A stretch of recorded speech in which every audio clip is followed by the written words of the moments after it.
I've already talked in the past about Hardwired Island, a game that describes itself as retro-future cyberpunk, set in the futuristic year of 2020 on a rotating April O'Neil satellite called Grand Cross at the Grange parts of Earth's orbit with the moon. It's a game about economic disparity, surrogate governments or governmental collapse, and revolution in times of depravity. This is pretty reasonable when you remember at any given time all an author is writing about is their own backyard. Before I go on, I have to be honest and disclose that I am a contributor to Hardwired Island. I did a flag design and did voiceovers for Kickstarter videos. I'm the one who you can hear saying that you can get fucked for starters, which isn't even my joke. I stole it from TISM's De Rigor Mortis promotional album. What I'm going to talk about here today is the rules and fiction that has nothing to do with me. I didn't contribute at a level to even have any input there. What's more, no one asked me to make this video, and I am confident no one would want to try and stop me making this video.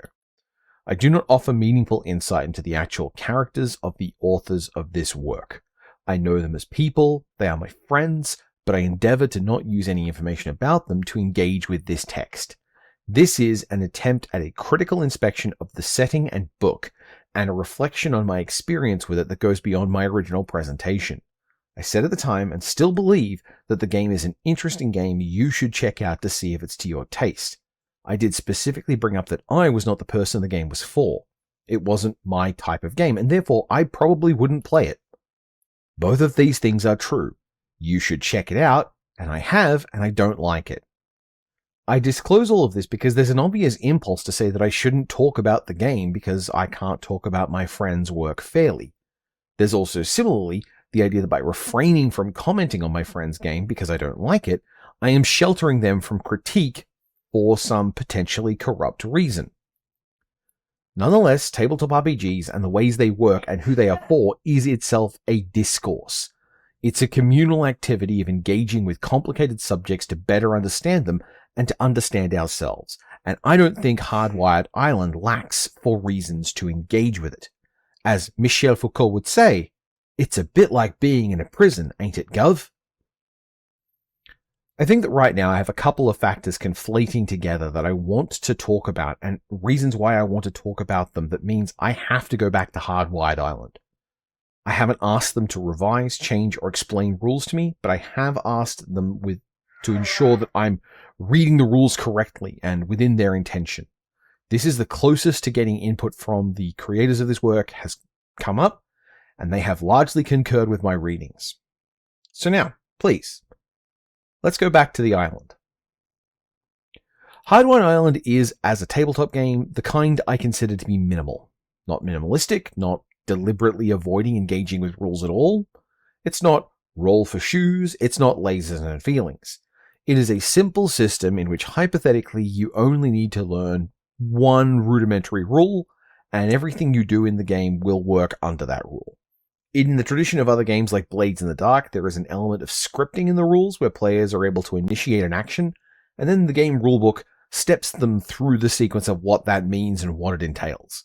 Otherwise, the game is largely free play with a skill system, and the predominant thing players are equipped to do is go to places around Grand Cross and have conversations.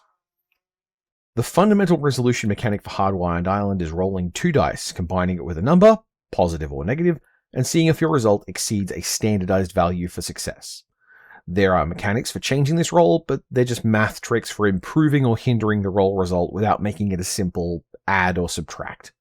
A little Powered by the Apocalypse for those of you familiar with that, and I think I'm not familiar with Powered by the Apocalypse, really. It is more of a Dungeons and Dragons style game, or perhaps more of a Fate style game.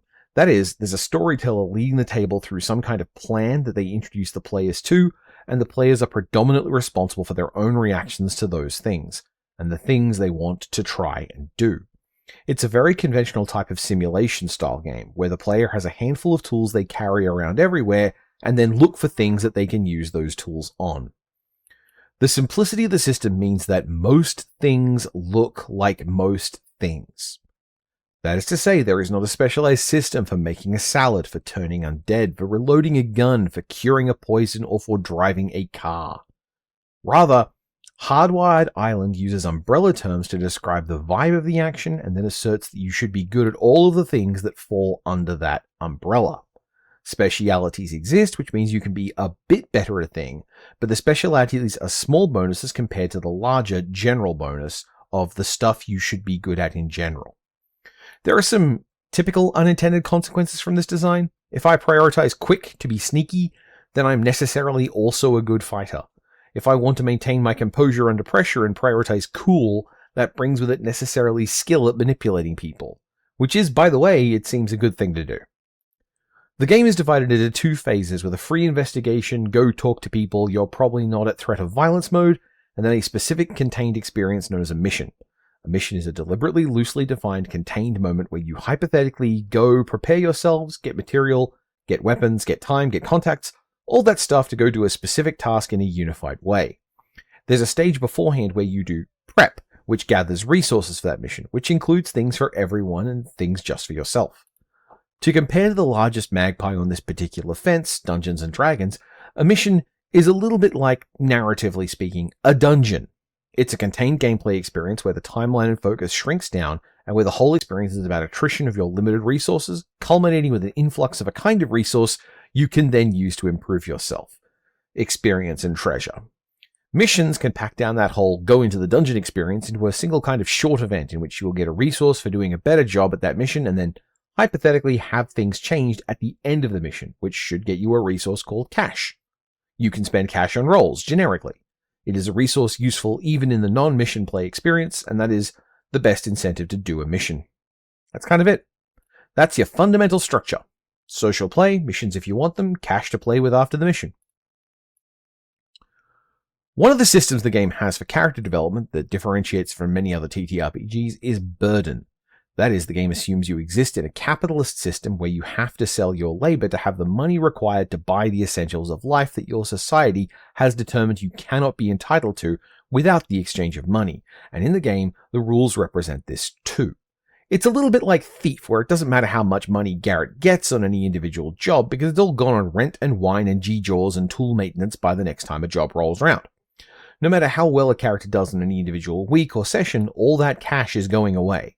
You can get a nice blender. You can't make the loan you took for your housing bond meaningfully smaller. Burden can be decreased, you hope, or increased, implied to be the norm. As with most people in real life, the task of changing your economic status is very, very hard and not something you can belt out in a few afternoons of hard work at your normal job. Unless your normal job is bank robber, I suppose. To facilitate burden, the game needs a timer in order to make these economic things happen in a semi-regular fashion to the players. And this is why I explained missions first, because the timer the game uses to trigger burden is the prep stage of a mission, meaning that anytime you want to do a mission, it comes with a concern that you may in fact suffer economic shock, and that is non-ideal. That is, missions offer you no reward but prep, which is useful within the mission, and cash for generically modifying rolls. Missions, on the other hand, expose you to economic shock, which will be fine until it's not. There is a potential here that economic shock is meant to be there as an overconfidence punisher, that you're meant to see it as no big deal and do a lot of missions, inviting economic shock that then changes the tone of the game. The problem that flows here is that there's no incentive to engage with missions in the first place, meaning there's nothing to create that sense of false confidence. Missions don't give you access to things you can't get otherwise, and they don't reward you with anything other than trying it again differently. It wouldn't do it for you anyway. Now, I don't think this means players won't do missions. After all, they're there. They're a player option. People will engage with that just because it is there. It's one of the buttons the game invites you to push. I think that there's a better way to design a game system than being like the button at the traffic lights that doesn't actually do anything, though. Which is admittedly better than a button that doesn't seem like it's meant to be pushed at all. So let's talk about the combat. It's hardly a scientific diagnosis, but when you get a rulebook, you can look at how much space in that book is dedicated to a particular idea, and it will give you an idea of what the game thinks of as important. To use Dungeons & Dragons 4th edition, the best edition, as an example, the player's handbook is over 1/2 player attack powers. From that, it seems reasonable to assume that it's important for players to have lots of options for attacking people. The bulk of action in the systems of Hardwired Island are dedicated to talking to people or getting people to talk to them. Just as an example, Hardwired Island has 2 pages of gig economy jobs, with detailed lore that are a sequence of triggers for an increased payout in your otherwise everyday actions, including on and off missions. By contrast, it has 1 page of combat actions on which there is a large sidebar telling you to avoid using combat, because people who try violence first tend to be messed up or cops. Which I guess is a little connected to the character creation, where a player can start as a former cop, and the setting is itself defined as being a place that is, in its own words, messed up. The way combat works in Hardwired Island is you get to choose an action to execute on someone, and then you roll to see how good a job you did, and then their action has a result. There is no just hit someone action. There is no inflict further harm. There are 3 melee combat options at all, period. Any action you want to take has to fall under the heading of a grab action, a distract action, or a rush action. That is, you grab someone, you distract someone, or you charge into them. This naturally presents a compatibility problem. If you've grabbed someone, you probably can't charge them. If you've charged someone, you might be able to grab them, but distracting them seems unnecessary at that point. And further complicating this is that you can't use the same combat maneuver twice in a row, which means that once I've grabbed you, my only option is to distract you, and then I have no other combat options for dealing with the same person because they're already grabbed and I just distracted them, so I can't distract them again. This makes it very clear the game does not think you should be punching people. This is a game about cyberpunks in a retro future which definitely doesn't think anyone should be doing sick katana fights or punching cops or using robot rocket fists to shatter hand away guards. This presents a tension where the game seems to not want combat rules and also doesn't want to have no combat rules. If it gives no combat rules, combat is just another skill check a la Blades in the Dark, and therefore just as doable as anything else. If it gives good combat rules, combat is something that looks exciting and fun, and players may want to do it. Instead, Hardwired Island there is what looks to me like an artfully designed example of what Ian Bogost calls a shit crayon. A creative tool that can be easily and freely played with, but whose output will always be fundamentally shit. I think these combat rules are intentionally bad. I don't understand how this makes the game more interesting unless the problem you see in cyberpunk media is too many people are engaging in extremely cool and exciting and engaging fantasy violence. The notion of forcing people to do things other than combat in a tabletop role-playing game is a perfectly reasonable one, mind you. I praise Golden Sky Stories for exactly that. That game was, of course, using its absence of combat as a system to reinforce that it was about a delightful folkloric spirits helping one another to overcome mean old farmer who was going to destroy the kid's park or something, of course. In Hardwired Island, you can hurt people. You can make violence your first resort, and in a lot of cases it's actually recommended. It's not the violence of a fist or a knife, though. It's the violence of invading spaces and stealing information. It's the violence that lets you deprive people of their agency, but to not do it with a knife. It's the same violence with which CEOs murder millions, but it doesn't look like the kind of violence we associate with cool visual spectacle. So Hardwired Island doesn't discourage you from its use. Violence, largely, is discouraged. Still, Hardwired Island is changing. This, all of it, technically isn't really about Hardwired Island. This was all prompted by me reading Hardwired Island Second Gig's releases, the sequel expansion that is being made and has already been on Kickstarter, so I am at this point striking while the iron is very gone. In Hardwired Island Second Gig, there is a new character archetype called the Enforcer. The Enforcer is a character who is there to do violence. The game rules make this character incentivized to be able to try and fight people.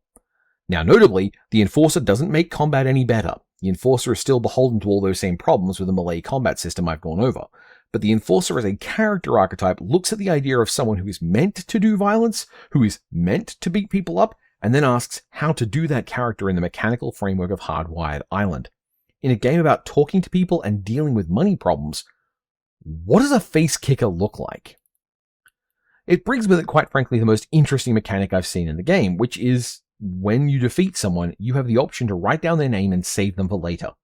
When you do this, you can treat that person as if they are a member of your community once per session, calling upon them for help.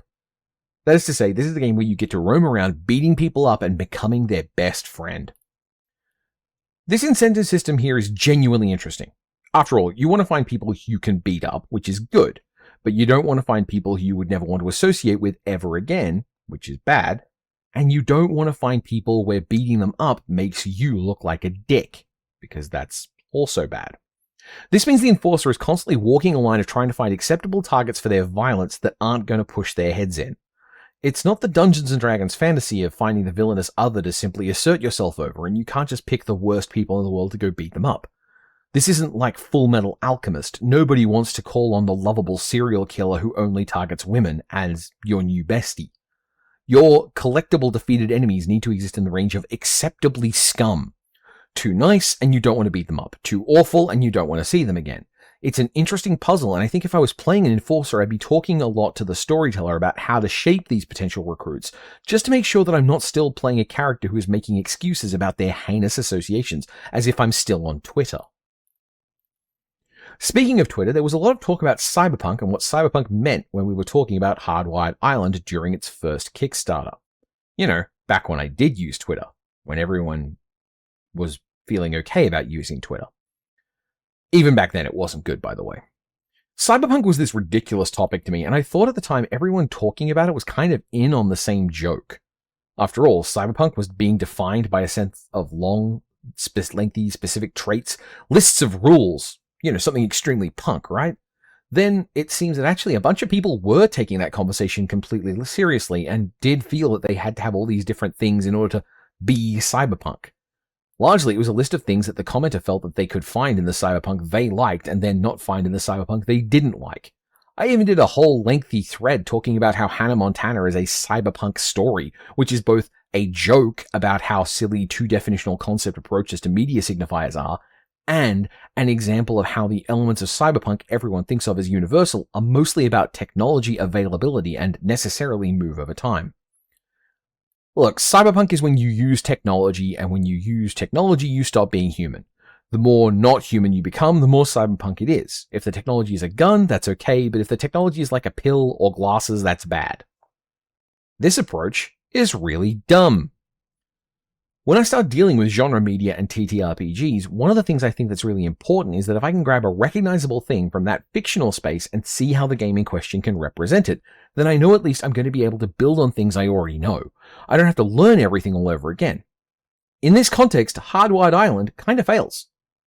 Neo from The Matrix, Major Motoko Kusanagi from Ghost of the Shell, and the hacker from System Shock. They are all completely off the table. That is big, high-profile classic cyberpunk work that stands large in my mind. They are not for Hardwired Island.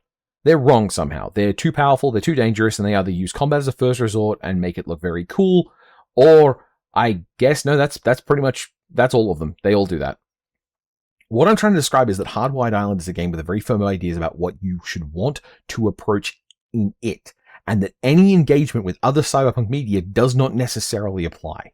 It may even be framing it a little bit as other cyberpunk media gets this wrong because, in the grand tradition of every indie TTRPG trying to wage a war with other people's bad wrong fun. What then is left for the game to play with? What other pieces I can find to move around and consider their results? What is the play here of an actor or a gear? This is a game about having economic anxiety over whether or not you're going to be cancelled on Grand Cross's version of Twitter because you own a food cart. And along with that, you're also going to do theft. You can invade people's homes, steal their clothes and food, and you can leave them destitute, but you wouldn't bother doing that because there's no incentive to do so. You can seduce and lie to someone and get them to do things against their will through the implications of your sexual availability. You can talk to computers and you can ask them to do things and through them get a lot of information the people in the world want you to not have. I think I could make versions of Lane Iwakara from Serial Experiments Lane, Root from Person of Interest, and Isabel Song from Song of Farka. She might even be possible, which is pretty cool, though I think tragically a bit obscure. You know, the system could make Largo from Mega Tokyo pretty easily. Hardwired Island is not a TTRPG about making cyberpunk characters in cyberpunk settings and going on cyberpunk adventures. It is a cyberpunk game about making hardwired island characters who then endure hardwired island stories. This is not the game of retro future cyberpunk. This is the game of Hardwired Island. This is a game where you're going to look at the game Hardwired Island first and then imagine what parts in it you can make into things that you recognize. You have to make what you can with the powers available to you and the choices you get. And then at the end of that, you get to say, all right, what does this look like? Why does this interest me? What do I want to do here? And that's interesting. That is a dedicated and intense sincerity in its own belief about what it's supposed to be doing. Hardwired Island doesn't care how much cyberpunk media you have or haven't actually watched, because for the most part, none of it is going to be helpful except in giving you the wrong impression about what matters to this story specifically. The closest thing Hardwired Island can give you from other cyberpunk is the feeling of constant oppression and surveillance, which is unfortunately just something we're all used to from living our daily lives. Hardwired Island is a game of deep, entrenched world lore and vibes. It is a TTRPG about its own setting, and its setting is what informs everything else. This isn't a book with a lengthy description of types of guns or vibrating katanas. You don't need to know the supply lines and interconnected corporate presence that makes different parts of the world work and what ideology informs them or their history across 50 fractured Germanys. What you need to know to make a Hardwired Island character is what's in the Hardwired Island book. It is identity-driven, which is something that doesn't come up a lot in a lot of TTRPGs. A lot of TTRPGs are, in my experience, designed with a genre, then a mechanical framework, and then the lore informs it third. They start with a general tone, they make mechanics to fit that general tone, and then there will be lore after it to entrench the world. This is because most people who make TTRPG systems are not first and foremost fiction writers. They may want to be, but read the fiction in most TTRPG books and ask yourself if you'd buy that as its own book. Hardwired Island seems to have been approached almost from the opposite angle in that there is a dedicated, sensible, coherent world book and then a mechanical system flowed from there. A writer at the helm who can know exactly what does and doesn't belong in their punk game of rebelling the ways they want the story of rebellion to work is foundational here. It's a fascinating thing to look at and has created a rule system that I cannot fault. If all this stuff was the way it was because the creators didn't know any better, it would be a mistake. This isn't a mistake though. It's deeply intentional. It is deliberate and it is thoughtful and it is done by people who are good at doing this.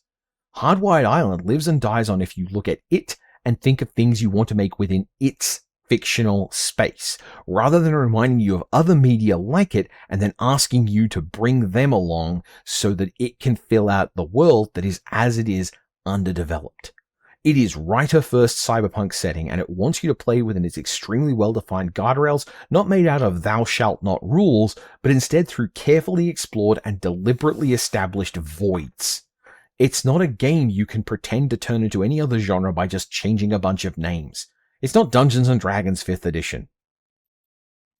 Hardwired Island is a niche game of intense sincerity that wants you to meet it where it is and understand what it thinks is interesting, what it thinks is worthwhile doing, and what it thinks is funny.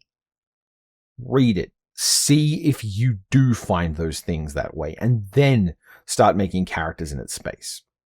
When you've done that, maybe you'll have the ideas for running a story there. I bring this up because there's really no way to get around it. Hardwired Island is too well written for my kind of crap to work in it.